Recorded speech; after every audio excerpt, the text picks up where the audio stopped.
Du haut du Mont-Royal, l'un des plus beaux points de vue de la ville. Ici, dans le Vieux-Port, Montréal, carte postale.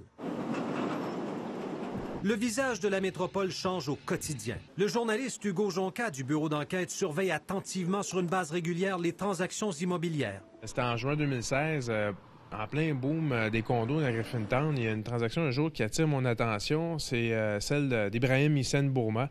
C'est le beau-frère du dictateur tchadien Idriss Déby. Lui, tout d'un coup, il achète plus de 3 millions de dollars de condos d'un coup. Une année complète d'enquête journalistique menée par Hugo Jonca et ses collègues pour apprendre que des dizaines de propriétés, particulièrement ici à Montréal, sont entre les mains des politiciens, des hauts gradés et des hommes d'affaires proches des régimes les plus corrompus d'Afrique. Ils investissent depuis des années dans l'immobilier québécois, presque toujours sans prendre d'hypothèque, ce qui ne semble pas avoir éveillé la curiosité des autorités. C'est des dizaines de propriétés, mais c'est une quinzaine de personnes, puis il y en a pour plus de 30 millions de dollars. Vous avez bien entendu autour de 35 millions de dollars de propriétés achetées au Québec par des individus qui, pour la plupart, ont fait l'objet d'enquêtes pour divers délits ou crimes financiers, soit dans leur pays d'origine, soit en Europe, où les procès sur la corruption de despotes africains se multiplient.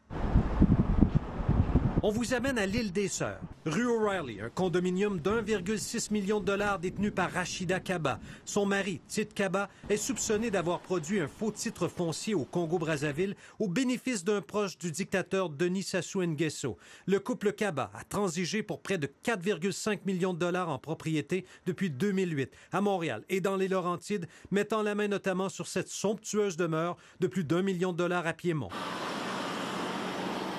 D'autres exemples des recherches approfondies du bureau d'enquête. À Gatineau, 2 immeubles d'appartements détenus par Jean-Jacques Bouya, un ministre congolais au cœur des pires systèmes de corruption d'Afrique. Il est parvenu à dépenser près d'1,5 million de dollars dans le secteur Elmer. Que l'amour de Dieu.